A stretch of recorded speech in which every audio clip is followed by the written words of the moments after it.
Hey everyone, this is Kelly Phillips from Red Feather Networking, and I'm going to give you a few tips for talking to vendors at the Expo Hall at ASTD 2012. Now, just admit it, a few of you are only planning on going into the Expo Hall because you want to win an iPad. But a lot of you are truly interested in the products and services that the vendors provide. So here are some tips for making this a little bit easier. The first thing I want you to do before you even head to Denver, do this from home, from work, is go to the astdconference.org website, go to the Expo Hall menu, and make yourself a map of the vendors that you particularly want to talk to. There's an interactive piece there. You can choose which vendors you want to highlight, and then you can print out the map or a list of their booth numbers. Make sure you have that with you, because when you actually stand in the Expo Hall at ASTD, it is huge, and even though it looks very organized from the map, it's confusing because you're on the ground, you're not looking down at it from that map view.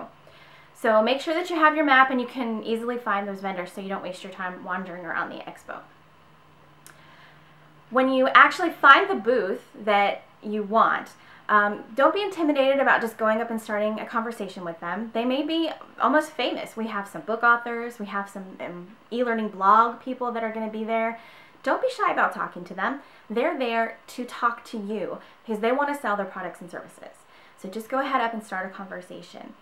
Now, some vendors, if they have something that can be displayed, like for example, they have a software package. They might have computer monitors and the ability to give you a demo right then and there, or something like the question response systems. A lot of times they'll run games and things like that right in their booth, and they may have specific times for that, so you want to make note of those times, because they're not going to have time to talk to you when they're running a game or doing a promotion. So you don't want to go during those times other than to participate in the promotion. Another thing is think about the actual time of day that you're going to the expo. There are times that are going to be busier. The very first day of the expo, the first few hours are crazy. During lunchtime, it's really busy. The slowest time during the expo is when everybody's busy doing something else. So if they're in a session and attending workshops, a lot of times the expo hall will be very slow.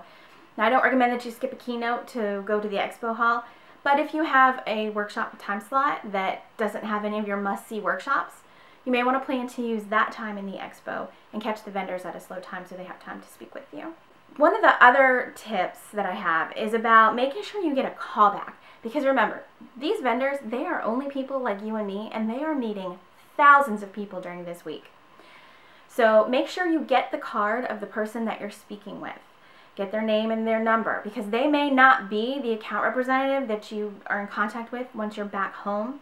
They may have territories. So you want to know who you spoke with at the show so that if you're quoting what they told you, there's a way to get back in touch with them. Maybe they offered you a special deal or told you about something that your account rep doesn't understand.